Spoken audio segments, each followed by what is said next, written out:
Bab 12. Menulis teks filsafat. Media ekspresi yang paling memadai untuk mengekspresikan pikiran seorang filsuf adalah tulisan. Kelebihan media tulis dibandingkan media lisan terletak pada kontrol dan sistemasi pemikiran yang dilakukan seorang filsuf. Melalui lisan dan diskusi, sebenarnya orang pun bisa mengungkapkan ide-ide dan pemikirannya. Namun ekspresi langsung melalui ucapan lebih susah dikontrol dan ditarik kembali apabila sudah diutarakan.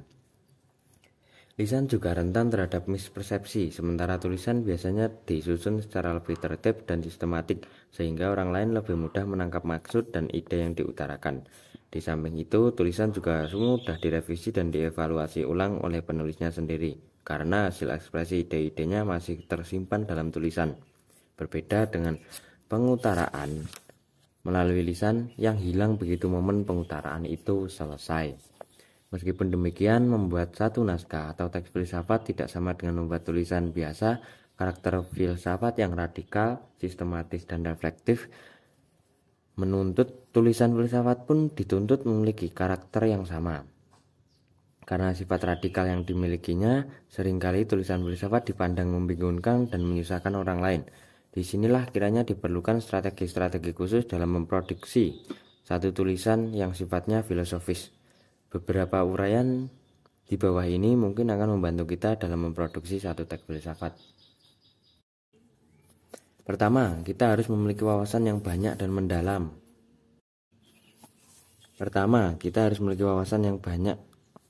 Tentang tema yang akan kita tulis. Tidak cukup di situ, kita juga tidak boleh hanya mengutip dan menurut pendapat orang lain. Kita harus pula memiliki standpoint, yaitu sudut pandang atau persepsi sendiri terhadap apa yang kita tulis. Dalam tulisan filsafat harus jelas pandangan penulisnya dan bagaimana argumen-argumen yang diajukan oleh penulis tersebut untuk mendukung pandangannya. Selanjutnya, kita harus mampu melakukan kritik sendiri terhadap pemikiran kita serta bisa mengukur bagaimana kira-kira tanggapan dan kritik orang terhadap isi tulisan. Kita pun harus sanggup menemukan bukti dan pembelaan yang akan diajukan terhadap tanggapan maupun kritik.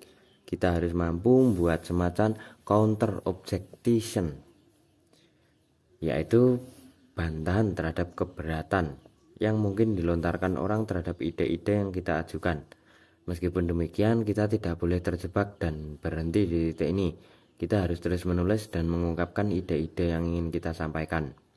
Ketika nantinya benar-benar ada tulisan lain yang menanggapi tulisan kita, baru kita bisa melanjutkan berpikir mengenai cara bagaimana kita untuk menanggapi kritik yang dimaksud. Satu teks filsafat senantiasa berisi bangunan argumen-argumen yang berfungsi untuk mendukung satu kesimpulan. Teks yang kita tulis harus menawarkan satu argumen.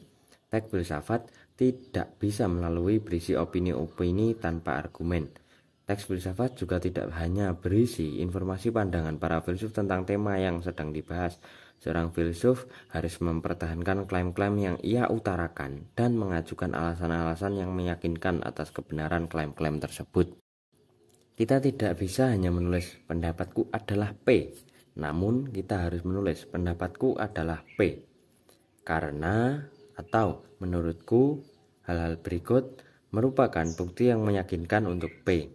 Kita tidak bisa hanya menulis Descartes menyatakan Q, namun kita harus menulis Descartes menyatakan Q, tetapi hal-hal berikut akan menunjukkan bahwa Q itu tidak benar, atau Descartes menyatakan Q dan menurutku pernyataan tersebut benar karena bla bla bla. Ada beberapa hal yang mendukung kesempurnaan satu teks filsafat. Secara umum biasanya teks filsafat diawali dengan menegakkan satu pendapat atau argumen untuk dikaji.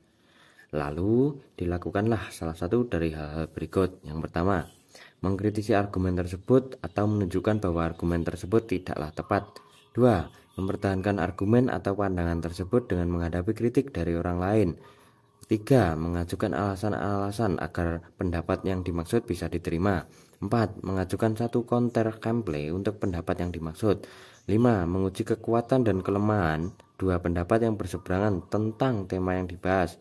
6. Memberikan contoh untuk menjelaskan pendapat. 7. Menunjukkan bahwa beberapa filsuf lain memiliki pandangan yang sesuai dengan pendapat yang diajukan, meskipun mereka tidak secara eksplisit menyebut hal yang sama. 8. Mendiskusikan konsekuensi-konsekuensi yang akan lahir atas penerimaan pendapat tersebut. Dan yang terakhir, merevisi pendapat yang dimaksud sesuai dengan beberapa masukan dan keberatan yang diajukan. Apapun yang kita lakukan dengan tulisan kita harus ingat untuk mengajukan alasan-alasan secara jelas terhadap klaim-klaim yang kita buat. Beberapa penulis sering menganggap bahwa karena beberapa klaim itu telah jelas kebenarannya, tidak perlu diutarakan lagi alasan-alasannya. Kita harus menganggap bahwa pembaca tulisan kita belum menerima klaim yang kita ajukan. Karena itu, kita harus mengolah tulisan tersebut sebagai satu upaya untuk memengaruhi pembaca yang tidak menerima klaim yang kita ajukan. Maka, jangan memulai menulis dengan mengajukan asumsi-asumsi yang belum pasti diterima oleh pembaca. Mulailah menulis dengan mengajukan asumsi-asumsi umum yang disepakati semua orang. Teks filsafat yang baik adalah tulisan yang sederhana dan to the point. Meskipun demikian, aspek jelas dan tepat juga perlu dipertimbangkan. Banyak orang dengan enggan membaca buku filsafat karena tulisannya susah sekali dipahami, baik disebabkan oleh argumentasinya yang tidak jelas dan berputar-putar maupun klaim-klaimnya yang tidak dipertahankan secara serius. Kita harus bijaksana dalam mengutarakan ide, jangan terlalu panjang dan bertele-tele, tetapi juga jangan dipersingkat sedemikian rupa sehingga pembaca tidak bisa menangkap idenya. Tujuan satu teks filsafat secara subjektif adalah menunjukkan bahwa kita memahami materi yang kita tulis dan kita mampu berpikir kritis tentang materi tersebut. Untuk melakukannya, kita harus memiliki wawasan yang cukup dan proses berpikir yang bebas. Saat menulis naskah filsafat, kita harus menunjukkan orisinalitas, walaupun bukan berarti bahwa kita melulu hanya mengajukan pemikiran sendiri atau sesuatu yang benar-benar asli dan belum pernah diajukan oleh orang lain sepanjang sejarah intelektual manusia. Ciri teks filsafat yang ideal adalah jelas dan akurat dalam mengutip pendapat filsuf lain serta secara mandiri mengajukan respon kritis terhadap pemikiran-pemikiran sebelumnya dalam problem yang sama. Dari situlah nanti akan muncul ide-ide baru yang orisinal. Dengan kata lain, orisinalitas yang dimaksud tidak akan muncul kalau seorang penulis hanya merangkum, menginventarisasi, dan mengutip pemikiran-pemikiran para filsuf lain tanpa memberikan kritik atau argumentasi terhadap apa yang ia kutip. Lebih lanjut, setidaknya ada 3 fase yang harus dilakukan saat kita mulai mengungkapkan pikiran dalam bentuk tulisan, yaitu yang pertama, fase persiapan. Lebih lanjut, setidaknya ada 3 fase yang harus dilakukan saat kita memulai mengungkapkan pikiran dalam bentuk tulisan, yaitu yang pertama, fase persiapan. Dalam fase ini, sejumlah persiapan penting harus dilakukan dalam semua informasi dan ide yang dibutuhkan harus sudah dimiliki, lalu disusun sebuah draft kasar tentang tulisan yang akan dibuat. Yang kedua, fase penulisan. Yang ketiga, fase penyelesaian. Fase ini adalah fase terakhir, yakni ketika seseorang menyelesaikan tulisan dan mengulas kembali hasil tulisan tersebut. Yang pertama, persiapan menulis, fase persiapan.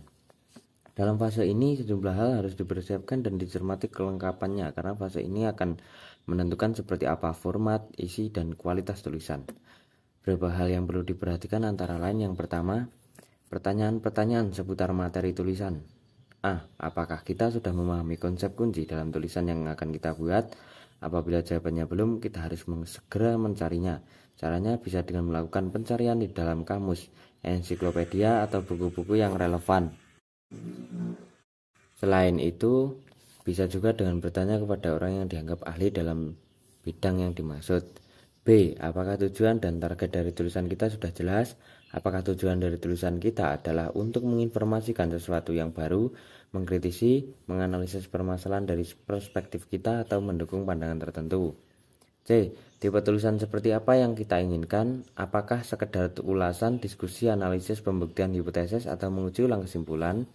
D. Di mana kita bisa mendapatkan bahan-bahan untuk kelengkapan tulisan, literatur apa saja yang harus digunakan, apakah harus menyusun argumen sendiri ataukah mengutip argumen yang sudah ada? E. Bahan-bahan mana saja yang relevan untuk dipakai? Kita harus jeli dan berhati-hati mengambil bahan-bahan tulisan. Berbagai faktor harus dipertimbangkan seperti kemutakhiran, kesesuaian dengan tema, kesesuaian konteks tulisan, dan sebagainya. Tulisan tentang liberalisme dari 1930 misalnya tidak serta-merta bisa digunakan pada saat ini jika melihat perkembangan sejarah ide tentang liberalisme sendiri. Pertama, persiapan menulis. Dalam fase ini jumlah hal yang harus diperhatikan dicermati kelengkapannya karena fase ini akan menentukan seperti apa format, isi, dan kualitas tulisan. Beberapa hal yang perlu diperhatikan antara lain. Yang pertama, pertanyaan-pertanyaan seputar materi tulisan. Apakah kita harus sudah memulai memahami konsep kunci dalam tulisan yang akan kita buat? Apabila jawabannya belum, kita harus segera mencarinya. Caranya bisa dengan melakukan pencarian di dalam kamus, ensiklopedia, atau buku-buku yang relevan. Selain itu, bisa juga dengan bertanya kepada orang yang dianggap ahli dalam bidang yang dimaksud. B. Apakah tujuan dan target dari tulisan kita sudah jelas? Apakah tujuan dari tulisan kita adalah untuk menginformasikan sesuatu yang baru, mengkritisi, menganalisis permasalahan dan perspektif kita, atau mendukung pendapat tertentu? C. Tipe-tipe tulisan seperti apa yang kita inginkan? Apakah sekedar ulasan, diskusi, analisis, pembuktian hipotesis, atau menguji ulang kesimpulan? D. Di mana kita bisa mendapatkan bahan-bahan untuk kelengkapan tulisan, literatur apa saja yang harus digunakan? Apakah harus menyusun argumen sendiri ataukah mengutip argumen yang sudah ada? E. Bahan-bahan mana saja yang relevan untuk dipakai? Kita harus jeli dan berhati-hati mengambil bahan tulisan. Berbagai faktor harus dipertimbangkan seperti kemutakhiran, kesesuaian dengan tema, kesesuaian dengan konteks tulisan, dan sebagainya. Tulisan tentang liberalisme dari 1930 misalnya tidak serta-merta bisa digunakan pada saat ini jika melihat perkembangan sejarah ide tentang liberalisme sendiri. Yang kedua, rancangan awal tulisan. Pada fase ini kita belum duduk menulis dan dari halaman ke halaman. Dalam fase ini kita sekedar memiliki data-data yang masih acak dan ide-ide yang masih belum tersusun. Oleh karena itu, dalam fase ini kita harus mulai menyeleksi. Yang pertama, apa yang harus dibahas dan apa yang tidak perlu dibahas. Misalnya kita membuat tulisan tentang hubungan antara tubuh dan jiwa dalam filsafat dan tulisan kita dibatasi maksimal 3.000 kata. Dengan batasan tersebut, kita tidak bisa menampilkan pemikiran seluruh filsuf sepanjang 20 abad yang mengusung tema tersebut. Kita tegaskan saja problemnya secara lebih spesifik. Misalnya pandangan para filsuf tertentu dalam aspek keabadian jiwa. Lalu kita mencari para filsuf yang memiliki pandangan pro dan para filsuf yang memiliki pandangan kontra. Yang kedua, kita menetapkan batas-batas dari tema tulisan. Kita harus menetapkan problem utama dan problem sekundernya, serta mana saja di antara problem sekunder tersebut yang perlu dibahas dan mana yang tidak perlu ditampilkan. C. Kita harus bisa memperhitungkan bagaimana dan di mana data kita tampilkan. Kekeliruan dalam menaruh bagian data tertentu bisa berakibat kekacauan logika dalam sebuah tulisan. Dan yang keempat, atau D, dalam tipe tulisan tertentu kita perlu secara eksplisit mengutarakan pendapat kita sendiri. Kita harus mampu untuk tidak hanya berkata setuju atau tidak setuju. Kita harus bisa memberikan argumen, mengajukan referensi, dan menunjukkan bahwa pendapat kita memiliki dasar yang kuat. Yang ke-1 tadi ada pertanyaan-pertanyaan seputar materi tulisan, yang kedua rancangan awal tulisan, dan yang ketiga ada draft tulisan sementara. Apabila sudah melakukan dan melalui hal-hal tersebut di atas, kita pun bisa mulai menyusun satu sketsa atau draft tulisan. Draft secara umum berisi poin-poin utama tentang keseluruhan isu yang akan kita ungkap dalam tulisan yang diurutkan secara logis.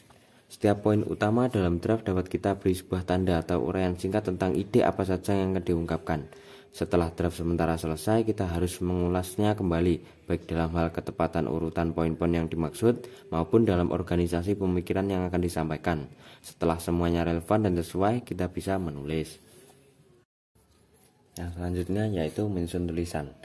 Dalam fase ini, kita bisa mulai menulis dan mengimplementasikan draft yang telah kita susun menjadi satu tulisan yang utuh. Secara umum, tulisan disusun dalam 3 urutan. A. Pengantar atau pendahuluan yang berisi apa yang akan kita lakukan. Yang kedua, B. Pembahasan, berisi realisasi dari apa yang kita rencanakan sebelumnya. Dan yang terakhir, kesimpulan yang berisi pemberitahuan kepada pembaca bagaimana apa yang mereka dapat dengan membaca tulisan kita. Bagian pertama yaitu pengantar atau pendahuluan. Bagian pengantar atau pendahuluan memiliki peran yang penting meskipun isinya tidak panjang. Pengantar berisi penyebutan tentang objek kajian, model pembahasan, tujuan penulis, dan teknik penyimpulan.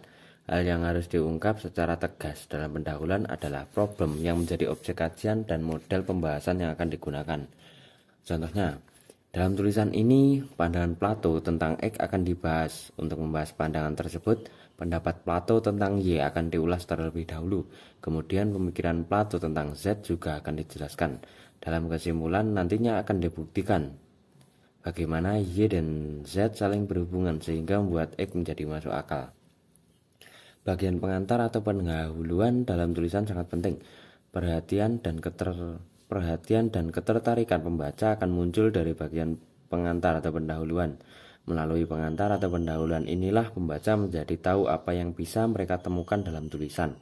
Seorang pembaca harus tahu secara tepat yang diinginkan oleh penulis dan bagaimana pengantar ataupun pendahuluan harus menunjukkan atau mengindikasikan hal tersebut. Kalau pembaca harus menebak-nebak dan mencari apa sebenarnya keinginan penulis, sangat mungkin mereka menjadi tidak tertarik, bahkan bisa jadi pembaca menganggap sang penulis sebagai orang yang tidak jelas dan membingungkan, sehingga tulisan yang ia hasilkan pun tidak ada harganya. Bab yang kedua, yaitu pembahasan. Bagian pembahasan merupakan realisasi dari penjelasan yang sebelumnya disebutkan dalam pendahuluan dan dirancang dalam draft. Oleh karena itu, bagian pembahasan harus sesuai dengan mengikuti tujuan yang telah ditetapkan dalam pendahuluan. Alurnya pun harus sejalan dengan rancangan dalam draft awal tulisan.